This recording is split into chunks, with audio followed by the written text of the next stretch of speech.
بسم الله الرحمن الرحيم. باب بيان عدد شعب الإيمان وأفضلها وأدناها. حديث أبي هريرة رضي الله تعالى عنه عن النبي صلى الله عليه وسلم قال: الإيمان بضع وستون شعبة والحياء شعبة من الإيمان.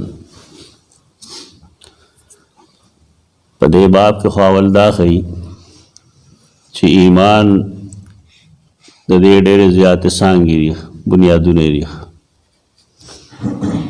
یعنی ڈیر عقائد، ڈیر اعمال، ڈیر دزلا عملنا، ڈیر دا جوارح و ظاہری عملنا اغیوانے قرآن و حدیث دا ایمان اطلاق کی. یہ تا ایمان وی شعب دا شعبہ جمع دے داویلی شی حصے تا ٹکڑے تا کم کم سے زنا دا ایمان دی دا فکر خبر دا دا سوچ خبر دا. مخکنی علماء کرامو پدے مستقل کتابوں لکھی لی دی، لیکن امام حلیمی کتاب دے شعب الایمان، دارنگ دے امام بیہقی کتاب دے شعب الایمان دا ایمان سانگے، دا ایمان بنیادنا، دا ایمان تفصیلات. بنیادی ایمان خدائی انسان کے چاہا اللہ دا رسول ملائک کتابنا تقدیر تاکہ وہ اتو سزنبان دی ایمان روڑی اغیت ایمان ہوئی. لیکن کلے چمونگو وایو چپا اللہ وانی ایمان نو دے سا مطلبی تو دے مطلب دائی چھ اللہ رب العزت داغا پبارے کے انسان بس عقیدہ ساتھی، دا عقیدہ وی چاہا واحد دے لا شریک دے، داغا پشانتے سوک نشتا، دا یو جملہ دا اغا دا عبادت مستحق دے، اغا دا بلنے مستحق دے، اغا دا نظر نیاز مستحق و لائق دے. دا ہر چیز دا اللہ دا ذات پبارکی دا یو سانگا دا. کلے چی منگراشو اعمالو کے زکاة دا ایمان سانگا دا، منز دا ایمان سانگا دا، روجہ دا ایمان سانگا دا. سانگو دا مطلب دا. زمانگ استاذ محترم محمد حسین نیلوی رحمہ اللہ شعب الایمان بانے یو نقشہ جوڑا کرے وا. آگے نقشیت اعلان دلی کلیو چی اصلها ثابت و فروها فی السماء. اور بیاد آگے تنکی اگر وہ ایمانیات لکلیو کم تجی منگا ایمان مفصل وایو تنکی یو خولو. اور بیاد ہر یو نے ازان لزان لشاخون راخ کلیو. دے طریقے سرا دعا یا سانگے برابر کرے ہوئے. مطلب علماء خدمات تی دین دا پارا پکار دائے چھ دا عالمانو خدمات دا غیر تذکرگی اگر دیر آسانو. یو طالب علم دا پارا از دا کولو دا پارا اگر نقشہ دیر آسان نقشہ وقت. دے باب کے منگتا دا ایمان سانگی خیش، دا ایمان تفصیلات خیش. اور بیا پا دے سانگو کے افضل کمرخ دا ٹول نغورا اور پا دے کے دا ٹولو نا آسان کمرخ ادنا منے چداغی کول آسانی. دے کے اول دے پیش کئی حدیث دا سیدنا ابو ہریرہ رضی اللہ تعالیٰ عنہ. اغاد نبی کریم صلی اللہ علیہ وسلم نے نقل گئی اور رسول اللہ صلی اللہ علیہ وسلم فرمائل چال ایمان و بضع و ستون شعبہ. گوڑا حدیث کے بضع و ستون ویلے دی، ستون خوش پیتو ہوئی پر نورا حدیثوں کے بضع و سبعون شعبہ دے صدپا ساویا سانگے. دا اختلاف اصل کے در آویان و نرش انسانان بھی کمزوری خبر تیرش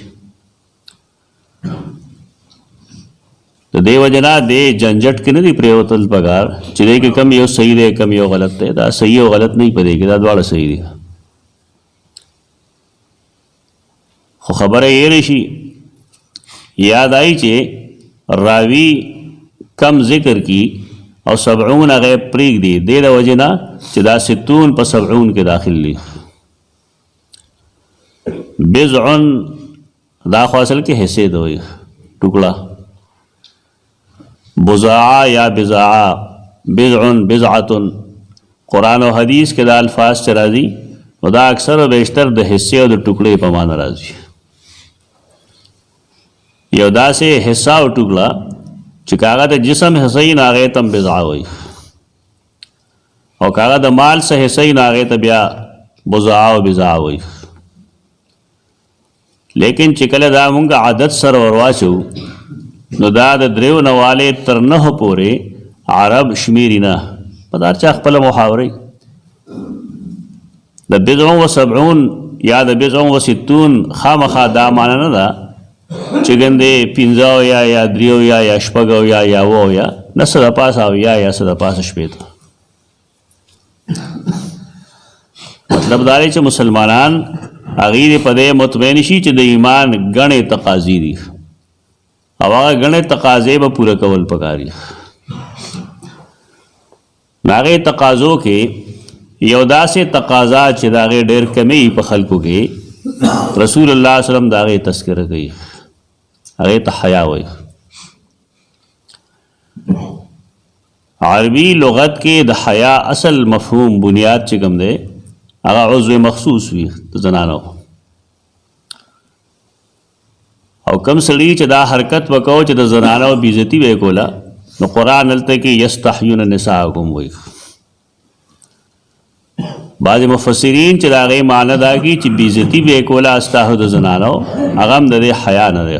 یفتشون حیا المرأة، امام رازی رحمه الله لکی چې فرعونیانو بعد زنانو د اندامات مخصوصه معاینه کوله او قتل وی چې حل بهن حمل نملا چې د دې بنی اسرائیلو د زنانو امید شته گنشته.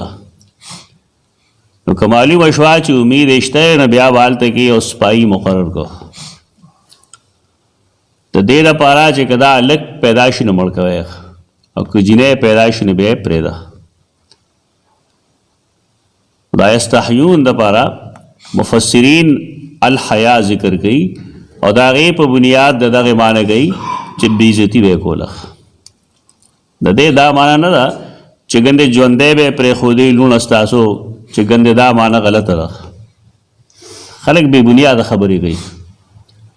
دغه تعویل وي یو تعویل د دې دارې چې زنانه به استاسو ژوندې پرې خودلې، او دویم تعویل د دې دارې چې بیزتی به کولا د لون استاسو.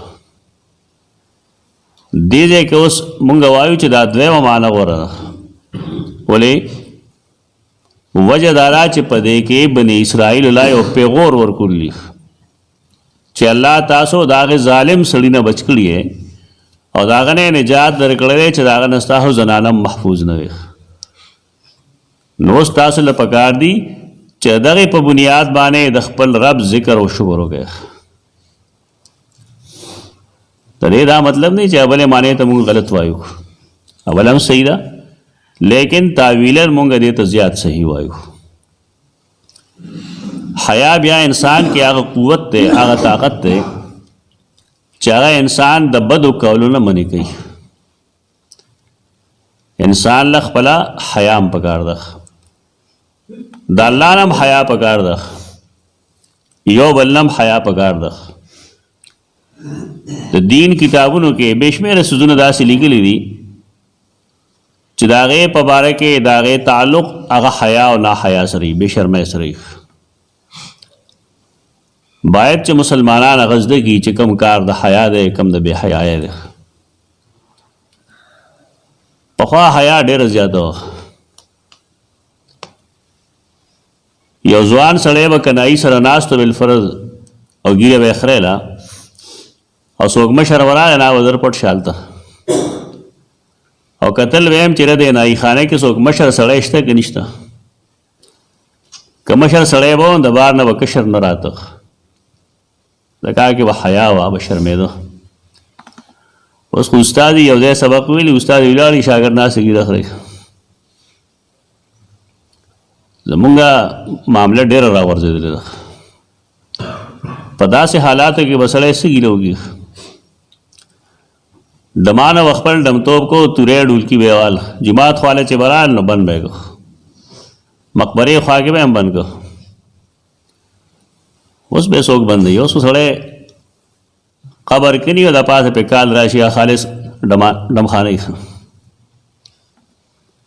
یعنې کم څیزونه چې زموږ جیبونو کې پراته دي موبایل نو په هغې کې خو سړی ساده اواز هم ورچولی شي د مرغۍ اواز پکې هم اچولی شي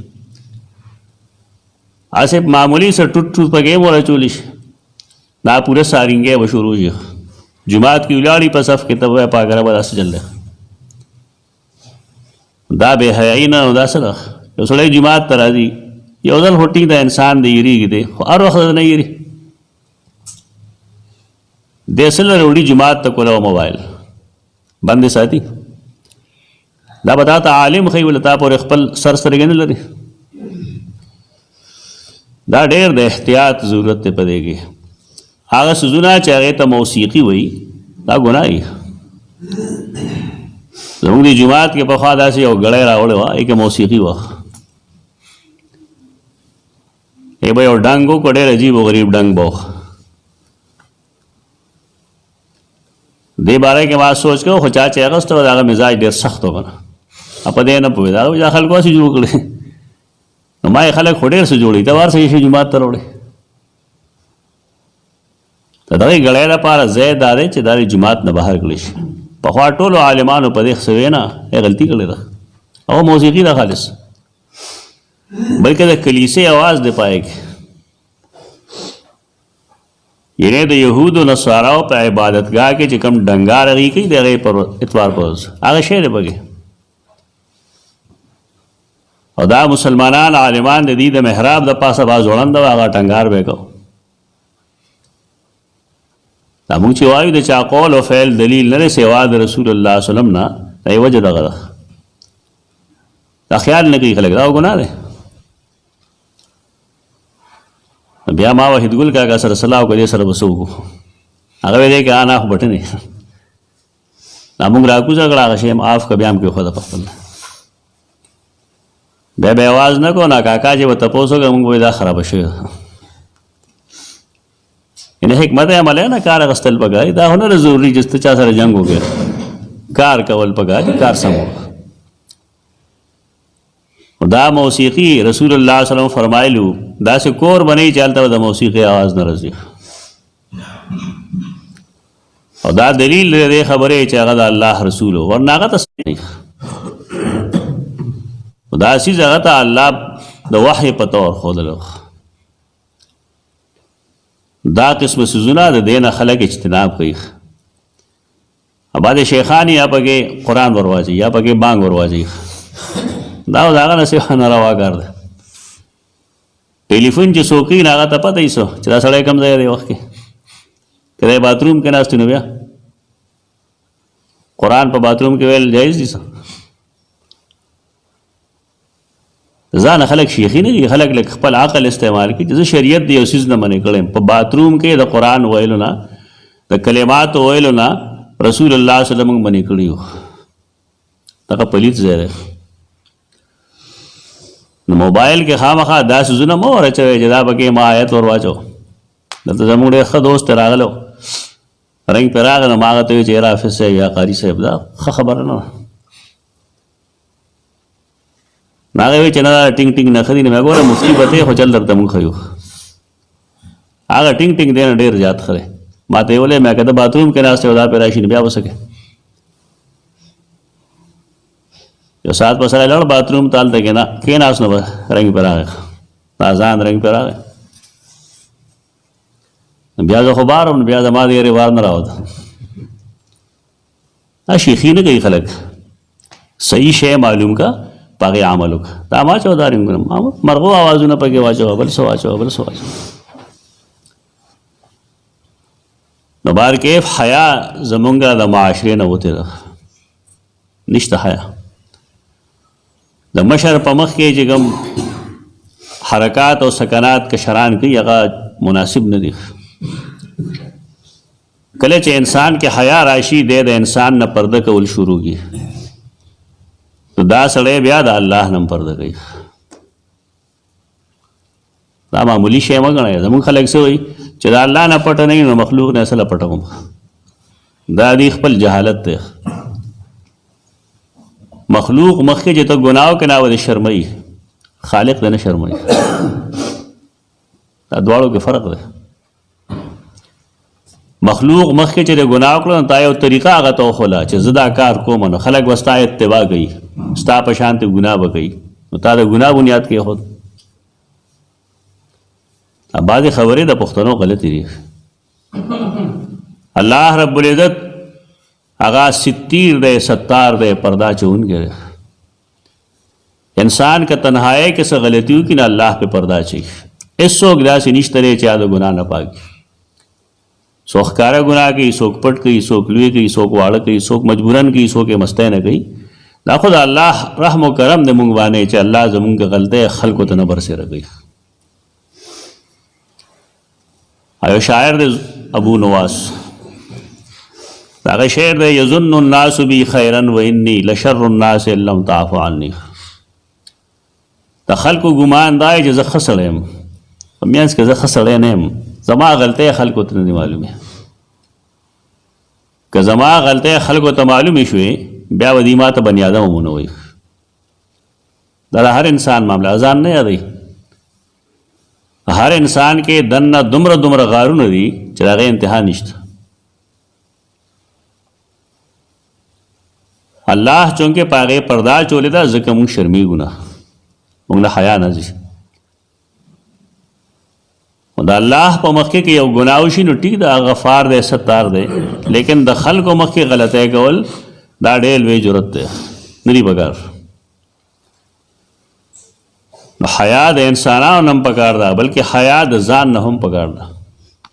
شته په احادیثو کې چې انسان کله یوازې شي نو بغیر د ضرورت نه دی د خپل عورت نه ښکاره کوي. ځان صفا کوي نو ټیک د عورت ته ښکاره کوي. جنسی تعلق ساتي خپل کورواله سره نو ښکاره د عورت په ښکاره کوي. لیکن دا خو یې نه کوي چې هغه ځان یې به پردې کړی دی او ناست دی، اوس به څه غلط حرکات دی کوي که نه. دله پکار دي چې د ځان هم حیا وکړي،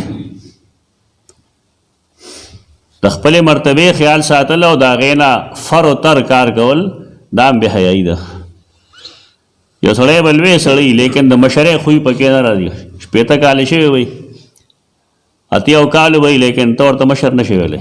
ولې هغه پوهېږي نه په ځان، خپل حیثیت نه پېژني چې زما څه حیثیت. یو امام دی، یو مدرس دی، یو عالم دی، د هغه شان جدایي. د هغه د خپلې مرتبې خیال ساتل د هغه دپاره حیا ده. او دا څومره ضروري خبره ده. رسول الله صلی الله علیه وسلم فرمایي الحیاء شعبة من الایمان. حیا دا د ایمان لویه څانګه ده. مطلب دا چې یو سړی د حیا نه محروم شو نو دی د ډېر زیات خیر نه محروم شوی دی. حیا ښه څیز دی. مشران به پخوا یو ځای ناستو نو کشران به د هغې خوا کې چې کېناستل نو ډېر په احترام به کېناستل. دا هر څه ټیک ده، دا تسلیم ده، خو بعضې خلک څه دروغ وایي. د دین په نوم باندې دروغ خورول ګناه دی. د موبایلو دا کار ډېر ښکاره که خلکو ته. موږ ته هم ډېر دا سوزونه رارسي اوس چې زموږ دا خلکو باره کې دا ګمان نه و چې دوی هم دا قسم خبرې کوي. یو لوی مفتی صاحب دی، هغه یو تقریر کړی دی، پای کې وایي چې سیدہ فاطمه رضی الله عنها ډېره حیاناکه وه. زموږ هم دې کې شک نشته دی، هغه ډېره با حیا وه، ډېره حیاناکه وه. هغې پسې چې کومه خبره کوي نه هغه یې ګپ لګولی ده چې سپوږمۍ ختلې وه نو رسول الله صلی الله علیه وسلم ورته ویل چې فاطمې سپوږمۍ ته وګوره، ګوره نوې سپوږمۍ ختلې ده. یو ځل یې وویل هغې ونه کتل، په دویم ځل یې وویل نو ویې نه کتل، په درېیم ځل یې چې وویل هغې ویل چې بابا جانه زه د درېیمې ورځې سپوږمۍ ته نه ګورم، د دویمې ته هم نه ګورم، د لومبۍ ته هم نه ګورم، ځکه چې په دې د نارینهو نظرونه لګي. نارینه هم دغې ته ګوري، نو زه ورته په دې وجه نه ګورم چې هسې نه سپوږمۍ باندې زمونږ د دواړو نظر یو ځای شي. انا لله و انا الیه راجعون. دروغجنه مفتی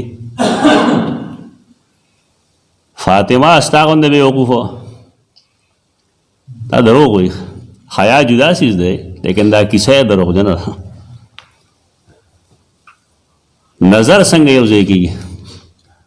په دیوال نظر څنګه یو ځای کېږي؟ زموږ د یو سړی پوهېږي د یو څیز چې شریعت څه ویلي دي بس هغه ووایه که نه. د الله او د رسول حد ولې مات دی؟ خدای په سیده فاطمه هم دروغ وایي او په رسول الله صلی الله علیه وسلم هم دروغ وایي. ولې دروغ وایي؟ دا مفتی صاحب دی. دا حدیث نه دی ویلی چې من کذب علی متعمدا فلیتبوأ مقعده من النار. چا چې په ما قصدن دروغ ووایي دی ځان له جهنم کې ځای جوړوي. او ګناه دی، دروغجنې خبرې څه لګي؟ د دې یو ډېره عجیبه خبره د هغې تعلق هم حیا سره دی. هغه ډېر خلک وایي چې ماشومانو پنډوس سره لوبې کولې، دا یو نه پکې پنډوس راغی، صحابه کرام ناست دي او رسول الله صلی الله علیه وسلم ناست دی د هغې مخې ته. یو راغی نو هغه پنډوس وي راواغست. رسول الله صلی الله علیه وسلم فرمایل دا حرامي دی. دا خلک کوي دا کیسې. ما به یو دوه نیم سوه ځله اورېدلي. عجیب و غریب خلک دی. هغه پیغمبر چې د هغه د اخلاقو تعریف قرآن کړی دی،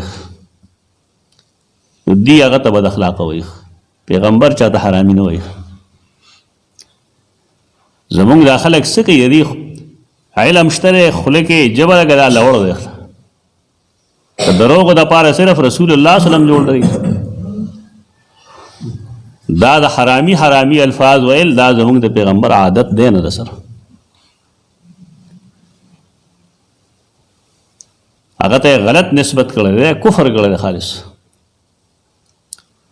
ماشوم وي کور ته راغی نو تپوس یې وکړه چې یا زما مور ما ته خو رسول الله صلی الله علیه وسلم نن حرامي ویلي دي، ما ته حال ووایه چې تا چېرته غلا کړې د خپل خاوند نه. هغه خاموش شوه. نو بیا یې ویل چې غلا خو مې نه دی کړې، خو داسې چل شوی چې یو ځل خمبیره په کار وه، کور کې خمبیره نه وه، نو زه تلم د ګاونډیانو د کور نه مې لږه خمبیره بې تپوسه راوړې وه. نو شاید چې هغه روټۍ د پلار خوړلي او ما خوړلي او بیا د هغې نه وروسته ته پیدا شوې، نو دغه لحاظ سره ته حرامي. دا داسې بېدینه عالمان دي، الله دې تباه او برباد کړي. دروغ وایي په رسول الله صلی الله علیه وسلم. حرامي خو دې ته نه وایي په شریعت کې. حیا نشته دی علماو کې. دروغجنې قصې کوي او رسول الله صلی الله علیه وسلم ته هغې نسبتونه کوي او خلک سره سنډۍ را سنډۍ چې او دا هم داسې دی. شرعي حرامي هغه چاته نه وایي. شرعي حرامي هغې ته وایي چې مور یې بل چا سره د خپل خاوند نه علاوه ملاپ کړي. پیغمبر دا خبرې نه کوي. دا خبره که چا غیر مسلم کړی نو موږ به اسمان پسې اوچت کړی.